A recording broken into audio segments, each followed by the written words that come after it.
Olá, Rondônia, boa noite. Boa noite a você que a partir de agora vai ficar comigo por 1 hora. É um prazer estar aqui novamente com vocês, nesta noite em que eu recebo o mandatário do estado de Rondônia. Para você que nos assiste aí de Vilhena Extrema, em Guajará-Mirim, onde quer que você esteja, e que nos assiste também através das redes sociais, meu boa noite, prazer muito grande.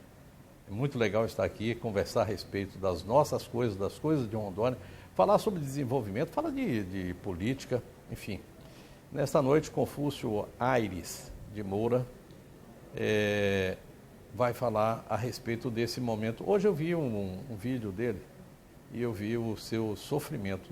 Não é muito fácil quando o homem para na vida pública e diz assim, olha, eu vou parar aqui um momento porque eu tenho que fazer uma outra coisa. Boa noite, governador. Prazer, muito obrigado por nos receber aqui. Prazer recebê-lo. Boa noite, Tadeu. Boa noite a todos os seus telespectadores fiéis de muitos anos.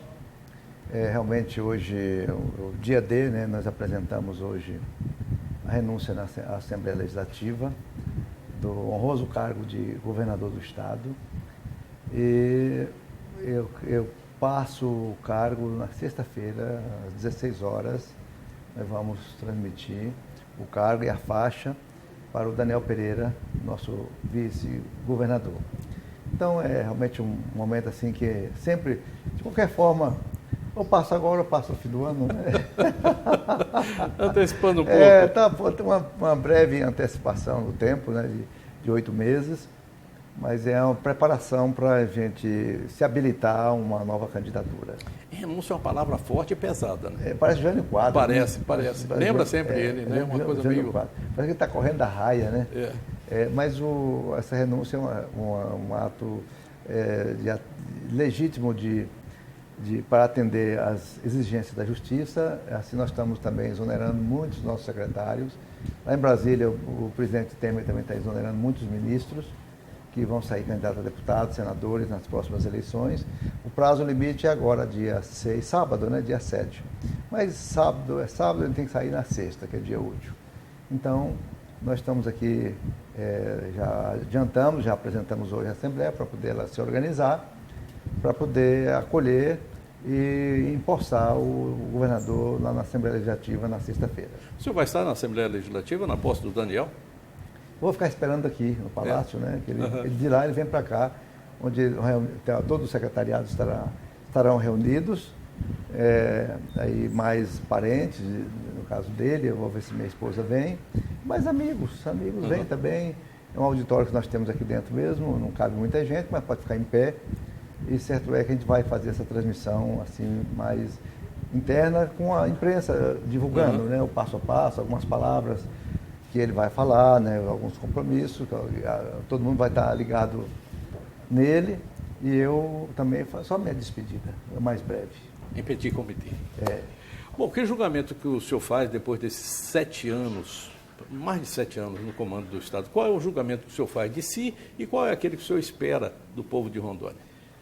O nosso governo foi um governo assim, que eu me primei por ajustar o Estado e gerar na sociedade confiança. Nós estivemos ao lado do agricultor, ao lado do empresário, nas mais difíceis situações. Experimentamos a fase mais difícil do Brasil, foi uma crise de 2014 para cá, onde o Brasil parou, né? Os municípios quase quebraram e os estados entraram em fase falimentar. Então, mas mesmo assim, Rondônia conseguiu ter um crescimento positivo. Nós nunca experimentamos crescimento negativo. Então, isso foi muito bom e nós ali... Fiz 4 reformas administrativas de enxugamento. 4. A última agora, inclusive. Foi uma agora bem recentezinha, mas todas elas visando a redução. Redução de despesa, redução de tudo, mudança de alíquotas de previdência para que a gente possa preparar o Instituto de Previdência e IPEROM para poder aguentar a carga das aposentadorias nesses próximos anos. Então, mudamos bastante e o Estado foi uma fase muito boa de muitos investimentos, muitas obras. Os municípios em profunda dificuldade, nós fomos lá, os municípios.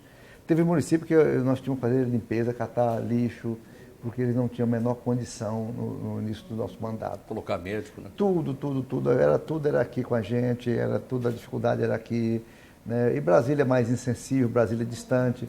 Então era o que a gente tinha aqui, a gente dividia o bolo, né? A gente hoje não tem assim poupança de guardado, dinheiro guardado, a não ser o dinheiro dos fundos, né? Nos fundos nós temos 200 milhões ainda em ativos, né? Nós temos esses recursos e temos recursos para garantir alguns presídios que serão trabalhados em cogestão, isso tem dinheiro garantido, e também o Hospital do Guajará-Mirim, que será também uma organização social, nós temos dinheiro guardado para o futuro, né? Mas o restante é uma gestão perigosa de folha de salário, né? Porque hoje os prefeitos, os governadores, se não cuidar, eles serão só gestor de RH.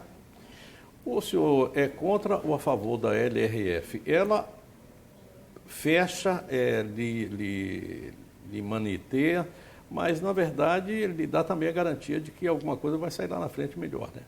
A lei de responsabilidade fiscal, ela foi aprovada no governo Fernando Henrique. Eu era deputado e votei nela. Isso. Tem muito orgulho dela. Pelo menos criou uma certa responsabilidade, porque antigamente, ao final do governo, o governo que saía emitia 100% de aumento. E deixava o coitado do futuro governador embasbacado. Que ia preso logo depois. Não tinha a menor condição de gerenciar. Hoje não, você pode deixar a despesa, mas tem que deixar o dinheiro. Você pode deixar uma dívida, qualquer coisa, mas tem que deixar o dinheiro. Isso veio segurar bastante a irresponsabilidade. O Brasil está muito pior do que está hoje. Essa lei, ela não é perfeita, mas ninguém mexe nela. Na época o PT votou contra ela. É verdade. Mas hoje o PT não deixa tirar a lei, a LRF. A própria presidente Dilma falou, na LRF não se mexe. Ela falou para ele... Mexe comigo, mas não na lei. Mas não mexe na lei. Então, mas lógico, toda lei, ela vai caducando, vai ficando envelhecida e ela precisa de aperfeiçoamento. E o mundo muda tudo. Não é? Por exemplo, o governo federal não cumpre a LRF. Só quem cumpre a lei de responsabilidade fiscal são os estados e municípios. Agora lá criou a lei do teto. Isso. Lei do teto no governo federal, para limitar. Isso já foi uma grande conquista do governo Temer, né? Mas essa lei é uma lei de segurança, né? Uma lei de austeridade. Então o Estado nosso, nós passamos por tudo isso, 4 reformas. Aqui nós contamos passagem aérea, temos uma equipe aqui em cima só para negar a passagem. Aqui nós temos uma equipe para negar a diária. Aqui o combustível é racionado para todo mundo do Estado. Turma do não. Turma do não. É racionado. Nós controlamos por cartão todo o consumo de qualquer carro que você pensar. Veículo. Peças, hoje para trocar uma peça tem que ter uma comprovação que a peça mesmo foi danificada. Então nós conseguimos segurar a economia do Estado, o gasto, nós somos eficientes no gasto. Me diz uma coisa, doutor Confúcio, quais são os seus pontos fortes e fracos? Eu sei que o senhor é uma pessoa muito aberta para falar a respeito dessas coisas, não tem pudor. Os pontos mais fracos meu é ser homem e, portanto, falível, né? Erro bastante, erro muito. Mas aqui nós temos toda segunda-feira, a gente senta nessa mesa aqui, o secretariado, sem pauta. A gente senta, qual é o assunto de hoje? Então a gente vai discutir o que vem na cabeça das pessoas para a gente traçar a semana. Nós temos projetos prioritários. Os pontos fracos nossos, geralmente foi a questão da TI nossa, que nós não tínhamos nada de tecnologia da informação. Nós tivemos que montar tudo isso. Hoje nós temos aqui dentro desse prédio e cedido aí para meio mundo dos órgãos públicos uma infovia gratuita. Que esses órgãos aqui, todos não pagam nada de internet. Né?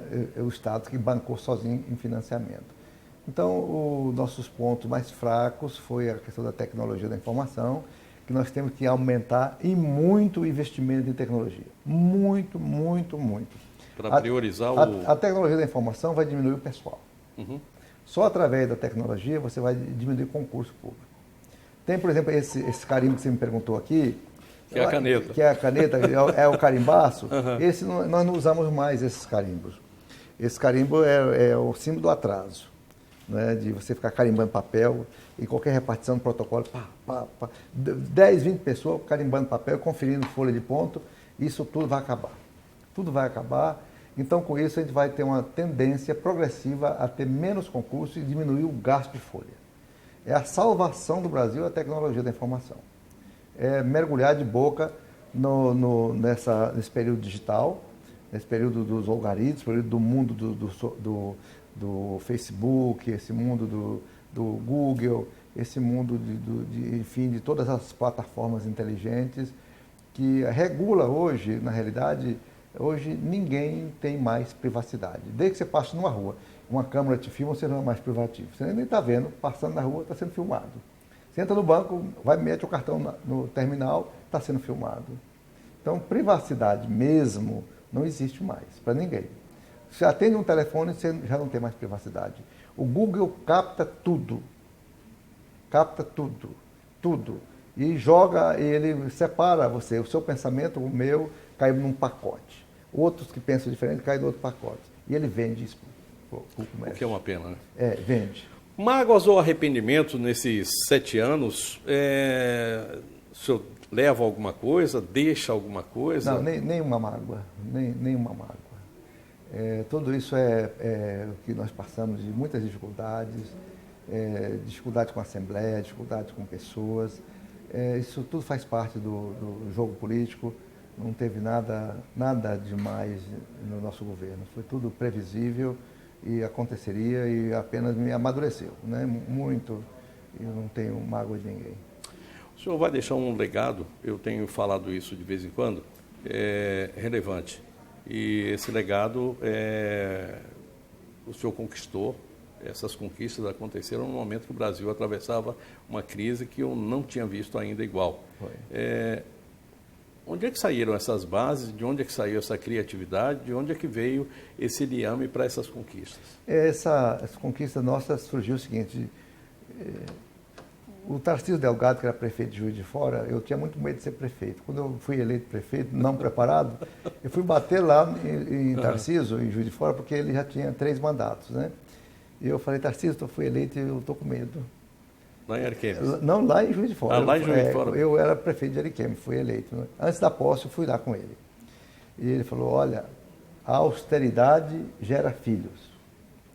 Você, sendo austero, você faz muito mais do que você planejou e prometeu. E nesse mandato nosso aqui, o que eu prometi na campanha, que foi registrado na Justiça Eleitoral, no G1, nós já atendemos 84% das nossas promessas. Eu perdi para um governador, eu fui em primeiro lugar há muito tempo. Eu perdi para o Flávio Dino, do Maranhão. Hoje ele está com 91% das promessas cumpridas. E eu estou em segundo lugar com 84% do que eu prometi cumprido. Então isso é realmente fantástico, muito bom. O senhor atua muito forte, tanto na área de planejamento quanto na área de orçamento. Aliás, a sua equipe nessa área aí é fantástica. E isso lhe deixa assim olhando para o futuro, agora e os outros que virão. Eu gostaria que o senhor falasse a respeito desse tema e ainda que a gente hoje, nesse presente, tenha que olhar e ver que algumas coisas do passado ainda subsistem. Algumas mazelas a gente não conseguiu. Exatamente.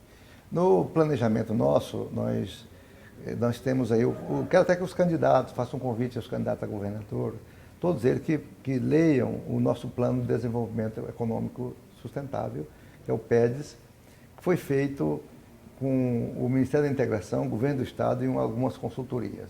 Nós temos um planejamento do Estado até 2030, arrumado. Qualquer governador eleito, ele tem que ler esse planejamento, ele pode fazer ajuste, é lógico, ele vai ajustar, mas ele tem os eixos de crescimento do Estado definidos e ele pode fazer um pouco para lá, um pouco para cá. Ele não pode fugir da matriz desenhada, porque ali está os rumos certos para o sucesso. E ele é uma espécie de camisa de força para os próximos. Ele já está Eu não gosto de camisa de força não, mas... Ele já está na Constituição. Uhum. Ele pode, para alterar qualquer coisa que ele vá fazer, se ele não fizer dentro do plano, ele tem que alterar a lei. Senão o Ministério Público cancela qualquer ato que ele vier fazer. Então, é bem arrumado. Nós, hoje aqui nessas mesas, nós reunimos 4 vezes por ano com o Conselho Superior de Estado. Foi criado lá no passado, mas não funcionava. Comigo funciona, que é o Tribunal de Justiça Central, que é governo. Governo não é só o executivo. O Legislativo é governo, o Executivo, o Ministério Público, a Defensoria e o Tribunal de Contas. O governo é esse conjunto de órgãos públicos, né? São todos os governos. Tem a autonomia de cada um, a independência e a harmonia que deve zelar. Mas aqui nós reunimos todos esses poderes e discutimos os riscos do Estado. Os riscos do Estado. Então, nessa última reunião, que tem mais ou menos 7 dias, o Tribunal de Contas, tudo, nós mostramos que nós só temos 9% de margem de investimento. Né? 9%. Aí, é pouco, né? Pouco demais. Pouco demais. Então, aí, cada ano vai diminuindo. Chega um ponto que vai zerar o investimento, tudo vira folha de salário e compromisso de dívida. Então, com isso, nós perguntamos, qual é a solução? Aí saiu, acho que do conselheiro Edilson, foi do desembargador Walter Waltenberg, eles falaram o seguinte, a única solução para a gente diminuir isso aí é parar de fazer concurso público e investir em tecnologia. Investir muito em tecnologia para muitos cargos que existem hoje no serviço público não vão existir daqui a 10 anos. Então não precisa você mais abrir concurso para pessoas que daqui a mais anos vão ficar encostados no qualquer canto. Então o computador vai fazer serviço, as plataformas vão executar muita coisa, os controles de almoxerifado não precisa mais de gente, os controles de medicamento não precisa mais de gente, né? Ali dentro tudo será controlado por TI, por sistemas complexos, né? Então, muita coisa do serviço público vai ser feita assim, inclusive o trabalho em home, o trabalho em casa. Muitos técnicos, por exemplo, um procurador de Estado que precisa se concentrar para fazer um parecer. Ele prefere fazer na casa dele sozinho, no computador dele, ou ele ficar numa sala imensa, com vozerio, gente telefonando e passando toda hora e incomodando ele. Ele pode fazer uma peça jurídica muito concentrada em casa. Tem muitos serviços que não vão precisar ser feitos dentro do palácio. Né? Isso já está aprovado por nós, que da agora para frente a gente pode selecionar algumas habilidades de pessoas, até para morar fora de Rondônia sendo funcionário público. Eu vou lhe pedir um minutinho, a gente vai chamar os nossos parceiros e eu volto daqui a pouquinho com o governador Confúcio Moura. Fique por perto, a gente tem muito mais para conversar.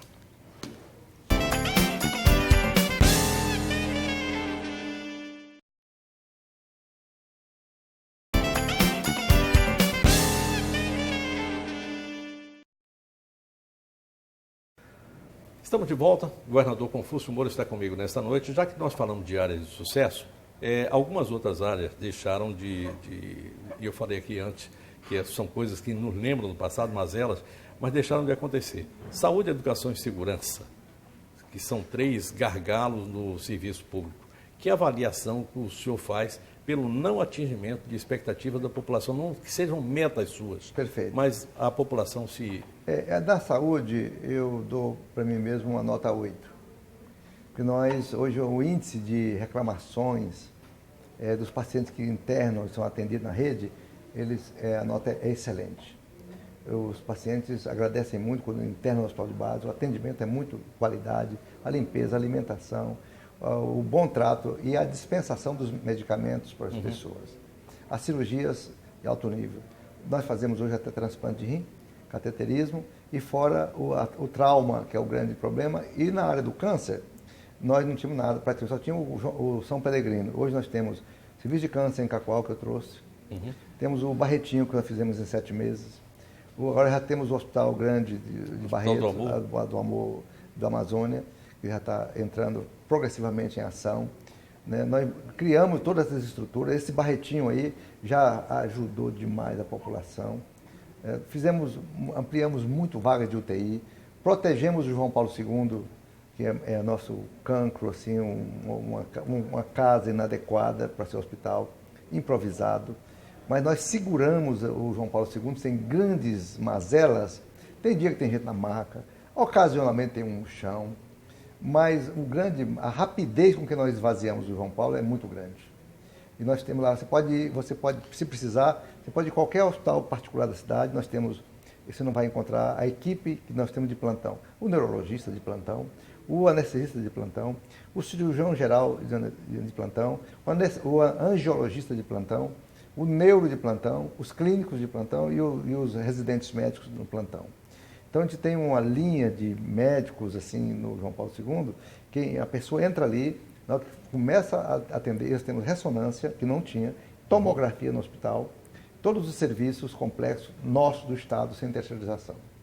Então, e aumentamos a vaga de UTI do João Paulo de 10 para 40, para 50, que nós aumentamos mais 40 vagas, ali pertinho da Jatuarana, tem a AME lá. Isso. E nós temos aqui dentro de Porto Velho um hospital invisível, que é o SAND.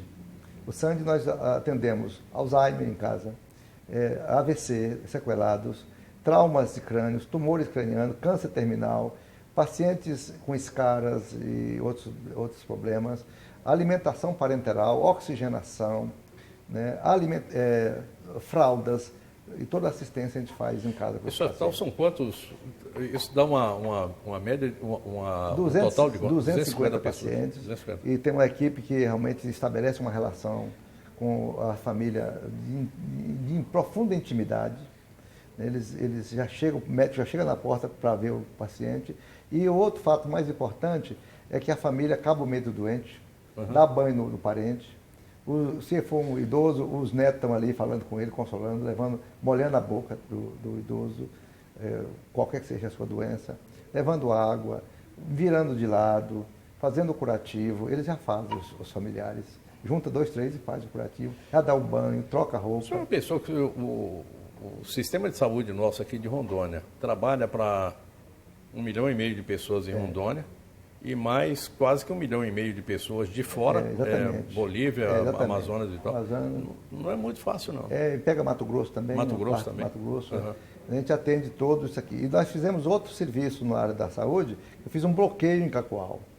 Nós temos lá em Cacoal uma rede de saúde incomparável. O Hospital Regional de Cacoal tem quase os mesmos especialistas que tem aqui. E tem o Euro, que é o pronto-socorro de Cacoal, é o que nós desejávamos em Porto Velho e não fizemos. Está lá, funcionando. 500 pacientes por dia de urgência. Vai acontecer o Euro?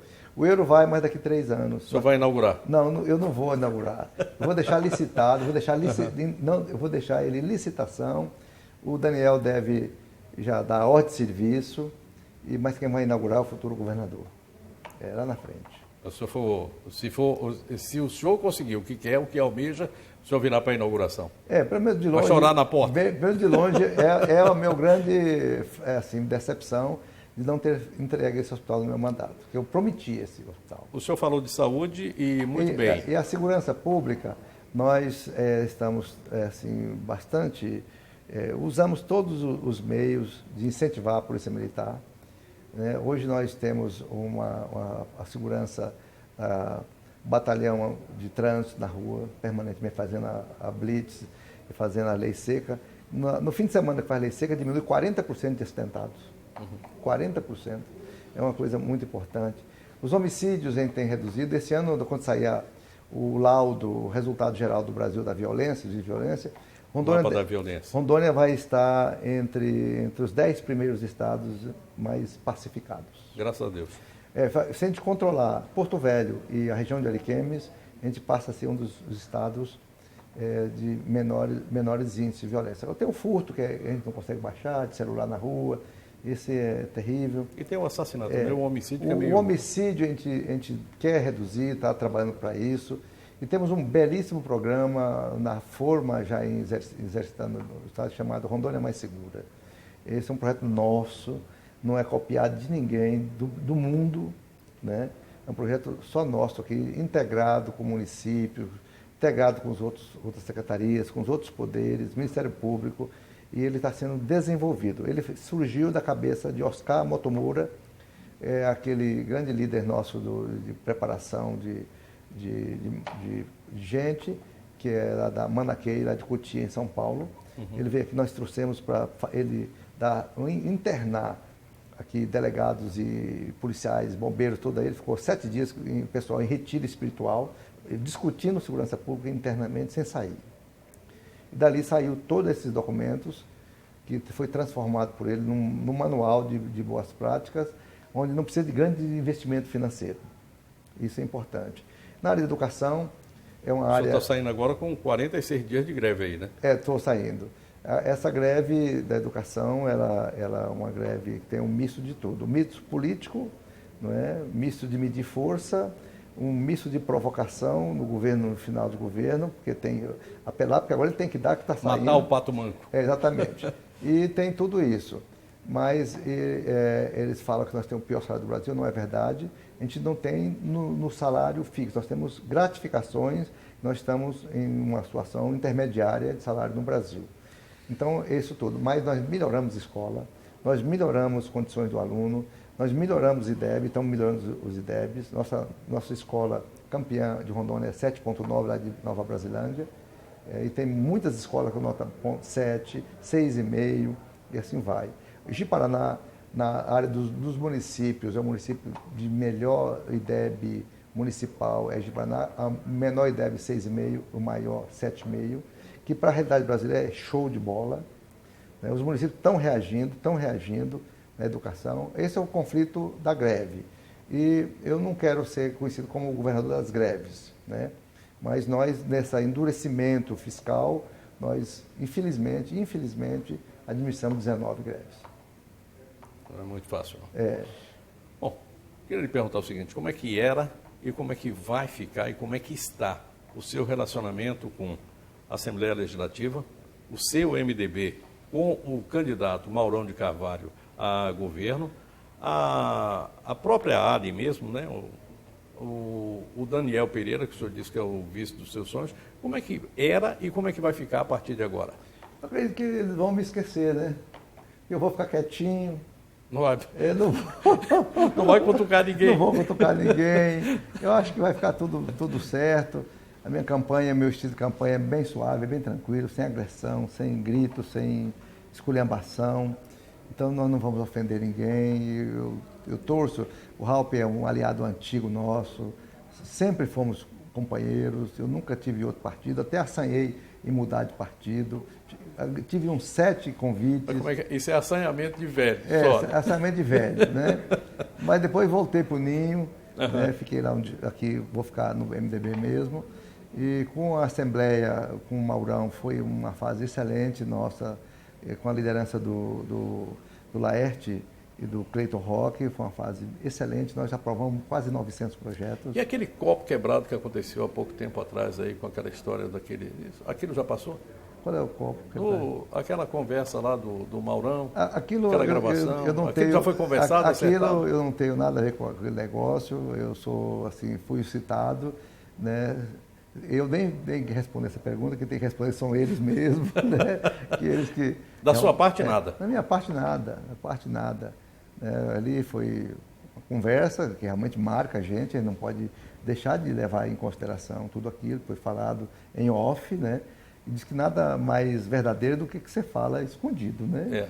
Então, a gente vai aguardar o desfecho e no fato de estar com o Maurão como candidato, ele que vai ditar como é que deve ser a campanha, como é que ele quer que seja feita a campanha, né, e qual é o papel do candidato a senador na campanha governamental.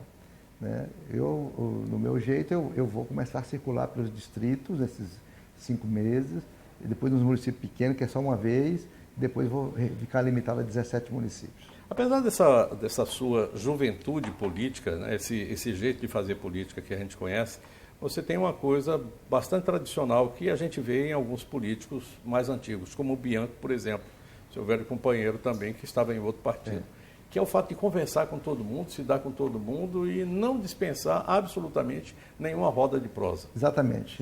Eu sou realmente um indivíduo que eu gosto de gente, eu gosto de conversar, eu gosto de pessoas, né? Mas no cargo, um mandato de 8 anos é um mandato muito, muito longo. Ele é exaustivo, né? O ideal é 5 anos. Um mandato único e acabou a reeleição. Para todo mundo. Acaba com isso de reeleição. Um mandato de 5 anos é bom, dá para você fazer bastante coisa, com bastante gás. Mas 8 anos é um mandato cansativo. Você já vai chegando no final, torcendo para acabar logo, né? Mas aqui comigo não, eu levanto muito cedo, eu começo a despachar muito cedo. Continua, daquele mesmo jeito. Acordando às 4, 5 horas da manhã. Do mesmo jeito, e aí cedinho já incomodo os secretários, já mandando mensagem para um, cobrando daqui, da lá, né? E dormindo cedo. Dormindo cedo. Aí eu chamo eles para caminhar comigo, quando eu chamo 2, 3, a gente vai conversando e vai batendo papo. E nós vamos andando. Então, mas do grosso, assim, eu deixo o Estado melhor. Eu deixo o Estado encaminhado, eu deixo o Estado organizado. Para você entender, simplesmente assim, aqui nesse palácio, nós tínhamos cerca de 1.200 carros dentro de Porto Velho para levar recado para aqui e para lá, para as secretarias. Hoje estamos num prédio único, Cassol fez toda essa estrutura de engenharia, deixou até com vidro, mas o caro eu fiz. Foi preencher tudo, fazer acabamento, organizar o serviço e pôr para funcionar. Então isso foi maravilhoso, mas a gente deve isso. Lá na placa lá embaixo fala assim, obra iniciada no governo Cassol e concluída no governo Confúcio Moura. Que utilizou durante muito tempo essa beleza de vista. Pois aqui, é. Né? Aqui, O senhor falava disso aqui hoje. A vista daqui do gabinete do governador de Porto Velho, a vista é simplesmente fascinante. Aqui para os poetas a inspiração é cada momento, cada noite, cada madrugada. É tudo muito bonito. E nós tínhamos 1.200 carros. Cada secretário, cada diretor tinha um carro. Hoje ninguém tem carro. Ninguém tem carro. Hoje nós temos só 120 carros, está lá embaixo do subsolo, e nenhum secretário tem um carro para ele andar. Ele pega o carro que está disponível na hora lá embaixo. Quando muito, ele pode usar o motorista de confiança dele. Não tem mais. Então, você vê que nós enxugamos o máximo possível, temos o controle dos veículos do Estado de Rondônia, né? E agora nós vamos avançar, tem muito que fazer ainda. Por exemplo, a questão patrimonial. Nós melhoramos a contabilidade do Estado, o Tribunal de Contas elogia. Nós tínhamos aqui 3 contadores, o Brasil carregou esse Estado por muitos anos, é um herói. Eu condecorei esse servidor, o Brasil, uma medalha Marechal Rondon, agora em 30 dias passados, por absoluto merecimento. Ele carregou, ele atendia o Tribunal de Contas com os relatórios, que eu não sei como ele fazia. Que o computador que ele tinha foi considerado a peça mais antiga da América Latina. Sem peça de reposição. Ele conseguiu fazer a gambiarra e tocou até... Hoje nós temos 50 contadores, temos uma juventude preparadíssima em contabilidade pública, então tem um fina-flor para apoiar aí os nossos gestores. Amanhã o senhor deixa o cargo, o Daniel assume em seu lugar. Vocês acertaram as mudanças que vão ocorrer no primeiro escalão? Segundo, aquele seu o planejamento para 5 anos, está bem alinhavado com ele participou disso, ele vai continuar tocando, ou a partir de agora ele vai usar aquela frase lá da nossa terra, que é: o cavalo é do patrão, a espora é minha, sou eu que vou tocar do meu jeito. Eu não acredito nisso, que isso é um retrocesso fantástico. Isso tem levado o Brasil cada vez para piorar, a falta de continuidade, de aproveitar as boas ideias e dar consecução. Isso jamais seria um governo irresponsável se viesse fazer uma coisa dessa, porque o governo ele pode alterar nomes, pode mudar um, mudar outro, isso é normal, é natural. E amanhã, e agora, sexta-feira mesmo, eu estou exonerando todos aqueles que vão ser candidatos, muitos secretários. Ele vai ter que nomear muita gente nova. Porque tem muita gente que são candidatos a deputado estadual, federal, que vão sair do governo. Alguns já saíram, inclusive? Já saíram vários, saiu muito. Padovani saiu, Chiquinho saiu, Ezequiel saiu. Então, muita gente saiu. Agora sai a Mari, saiu o Pimentel, saiu bastante gente. Saiu o Marcos Rocha, da Sejus. Então, vai sair o Valdemar. Então, muita gente vai saindo. Então, ele vai ter muito espaço para troca, de colocar nomes, mas... Você vai sentar com ele para aconselhar também? Faz isso, faz aquilo? O aconselhamento, ele sabe já conhece o nosso governo, né?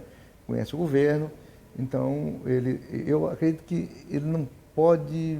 A minha recomendação para ele é que não mexesse no núcleo central do governo. Aquilo que a gente chama de núcleo duro. Duro. Economia, parte de finança, economia, parte de economia, planejamento, não é? A parte de administração pública, gestão de pessoas, a parte de controladoria do Estado, que é excelente, nós estamos nota 10 em transparência, e também as compras públicas. O Wagner, então, deve ser um dos homens que continua. Vai depender dele mesmo, né, de continuar ou não. Mas o time, o miolo do Estado toca o Estado. Hoje o governador, se ele souber aproveitar a riqueza de gente que ele tem nesse meio de campo, o sucesso é absoluto. Não tem margem para errar. Né? E o resto é o ajuste, endurecer, segurar o recurso, não abrir muito as questões de aumento de salário fora de base, fora da LRF, fora do que recomenda o Tribunal de Contas. No Tribunal de Contas nós temos um limite. Se eu passar daquilo, eu cometo crime de responsabilidade, sou processado. Então não pode. Eu vou pedir um minutinho. Tá bom. Nós vamos para o intervalo e eu volto já já.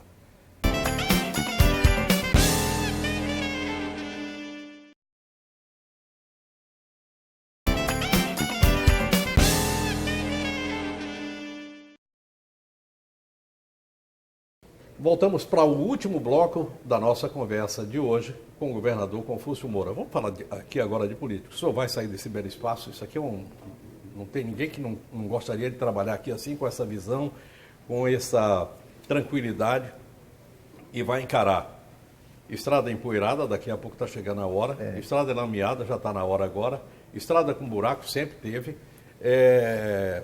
conversa, cafezinho frio, cachaçinha fora de hora, quer dizer, tem de tudo numa campanha. Tem. E vai encarar ainda uma dificuldade extra. Um nome do MDB, com quem o senhor teve um conflito, e a divisão do espaço com o Raup, seu velho candidato aliado, agora disputando como adversário. Essas são as virtudes e os malefícios da democracia.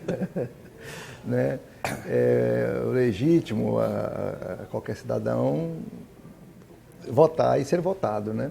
Então eu vinha carregando até o mês de janeiro, eu não era candidato a nada. Me lembro que o senhor falou isso comigo. Mas não era de jeito nenhum. E quem me veio aqui mudar minha cabeça foi o Piana. O Piana veio aqui e falou: olha, Confúcio, eu fui governador, podia ser senador, não quis na época, não saí à reeleição e me arrependi. Quando eu quis, já tinha passado minha vez. Então, eu vim te aconselhar a sair candidato ao Senado. Né? Aí, depois daquele dia, eu fiquei aquele na cabeça, falei com um, falei com o outro. Família? Aí foi, eu não estava desarmado completamente por esse pensamento. Aí falei para o Rafa, pode ficar tranquilo, pode tocar a sua campanha, eu não vou ser candidato, não vou atrapalhar, não. Mas nesses últimos 60 dias, realmente, eu mudei o pensamento e passei a aceitar o desafio de disputar uma eleição ao Senado. A eleição ao Senado desse ano vai ser mais difícil que a de governador. Ela vai ser, os nomes são muito bons, né? Tem aí nomes maravilhosos, então é uma eleição que não tem assim ainda ninguém que está eleito, não. Então nós vamos disputar em pé de igualdade com todos, o imenso respeito ao Raup, e vai eleger 2, né? Então, eu vou trabalhar para ser eleito, né? Logicamente, eu vou trabalhar para ser eleito. A gente tem discurso, tem serviço, tem muita coisa para ser mostrada a Rondônia. Nós fomos reeleitos, temos todas as condições de apresentar ao povo essas lembranças e pedir o voto. Mas não vou pedir agora, que não é momento, mas na época certa eu vou. Semana que vem já começa, né? Não, eu vou só começar os contatos, né? Aquelas conversas de mineiro, né? Visitando, conversando e vai passando. Café frio, Café comidinha. frio, visita, um e outro. E a gente forma muita gente que não gosta da gente. A gente forma uma curriola de gente que você não sabe que é inimigo e é. E aí você tem que tomar cuidado para não levar burdoada pelo seu Rondônia fora. O que é que ficou faltando fazer e o que é que o senhor pretende fazer em sendo eleito senador? Eu sei que a sua visão de Brasil hoje, um dia até que falaram que você ia ser candidato a presidente da República, mas a sua visão de Brasil está bem arrumada, né? O que eu deixei de fazer, o que eu mais fico chateado, foi com o Hospital de Urgência de Porto Velho. O euro. O euro. Essa é a minha grande frustração de não ter entregue para a população. Mas não dependeu de mim, foi órgãos de controle, Polícia Federal, tudo que realmente determinou essa medida sob investigação e que não tenho certeza que ao final vai ser arquivado isso tudo. Como senador, eleito senador, eu tenho 2 maneiras de você conduzir como senador. Primeiro, você votar com a liderança do seu partido, né? Ser fiel ao partido, o partido votar harmonioso. E segundo, os grandes temas nacionais, enfrentar os grandes temas nacionais de frente e sem medo. Vamos lá citar alguns? A Previdência, a reforma política necessária, né, para valer, a reforma tributária para que seja mais justa, o Pacto Federativo que está muito debilitado, né, o Pacto Federativo, a questão tributária brasileira, que é muito cara e presta pouca qualidade de serviço, não é? E a infraestrutura e logística do Brasil Central e Norte, não é? O Brasil Central, o Brasil Central e o Norte brasileiro, a região amazônica, tem que se encorpar muito para discutir os benefícios da floresta, qual é a vantagem da floresta em pé para o caboclo, o que é que ele ganha em estar no meio do mato, preservando a floresta e na miséria. Então nós temos que ter as correspondentes compensações pelo verde amazônico e trabalhar uma mídia amazônica unificada, todos os estados, vender a imagem da Amazônia com uma marca global. Assim, não é o Acre fazer uma coisa, o Rondônia fazer outra, o Mato Grosso outra, o Tocantins outra, o Amapá outra. A mídia feita pelo consórcio da Amazônia Ocidental, da Amazônia Oriental, todos os estados da Amazônia, inclusive o Maranhão, é uma mídia de repercussão internacional, mostrando o estudo aqui. Baratear as passagens aéreas para incentivar o turismo da Amazônia. Hoje uma passagem aérea comprada para amanhã é R$6.000. Qual é o turista que vai sair do Rio de São Paulo para vir na Amazônia para gastar R$6.000 e mais dificuldade de acesso, ou ele ir para Buenos Aires por 900? Ou ele ir para o Chile por 1.200?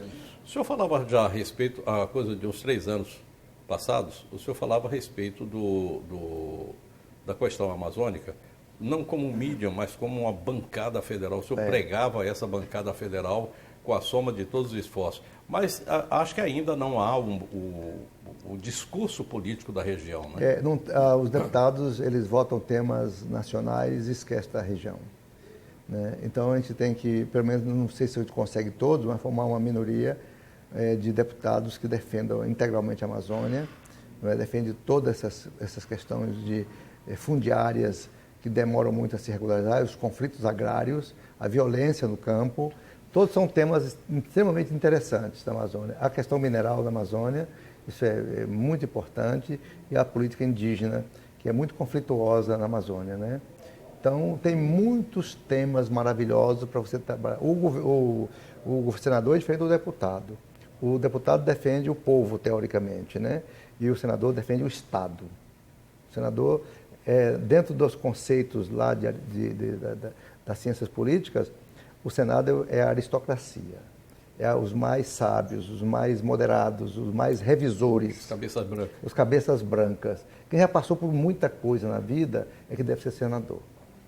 É porque tem a experiência de todos os sofrimentos de um prefeito, de um governador, ou mesmo a vivência de uma secretaria, ou de uma liderança de uma organização, qualquer que defenda os interesses. Então, o senador tem que ter uma visão macro, uma visão consistente, uma visão de Brasil moderno. Então, para isso, nós temos que avançar muito, que o Brasil precisa de muito choque para poder sair do marasmo, do atraso, da ignorância, da violência e de todo tipo de pestes que tem no Brasil, inclusive a febre amarela voltando. Pelo amor de Deus. Não, sem a gente contar aqui a sífilis, a tuberculose... Enfim, tem muita coisa. Tem muita coisa, muitos ralos ruins que precisam ser encarados a partir de condutas parlamentares. Eu vejo, acho que o tempo até passou do programa, não. Eu vejo lá atrás, eu vejo na época da abolição da escravatura, nós tínhamos grandes homens em defesa da República e também da abolição da escravatura. Nós tínhamos Joaquim Nabuco, né, um parlamentar fantástico, nós tínhamos o Rui Barbosa, nós tínhamos muitos outros ilustres senadores da República, como é que chama essa avenida que tem aqui? A Pinheiro Machado. Pinheiro Machado. Tinha o Pinheiro Machado, que era um grande senador gaúcho, que lutava muito por essas bandeiras, né? E grandes e brilhantes. Ali era uma junção entre a arte, a poesia, e a literatura e a política. Todo mundo junto para abolir a escravatura. Falta estadistas para o Brasil. Eu estou lhe fazendo essa pergunta aqui. Essa é uma pergunta só do sim ou não. E eu queria deixar o programa para suas considerações. Então, o pessoal gosta muito de considerações finais. Perfeito. Mas eu queria dizer o seguinte, foi uma honra ter estado aqui. Eu acho que é a última vez que eu converso com o governador Exatamente. Confúcio Moura do estado de Rondônia. Espero conversar com o senador várias vezes, o senador Confúcio Moura várias vezes. Ou com o cidadão comum, Confúcio Moura aí nas Esse aí grotas, a gente se encontra sempre lá na feira de Ariquemes. Estadista falta, falta no Brasil, falta Justelinos, né? Falta homens de visão futurística como Rodrigues Alves, na época dele, em 1903, foi um grande presidente brasileiro, não é?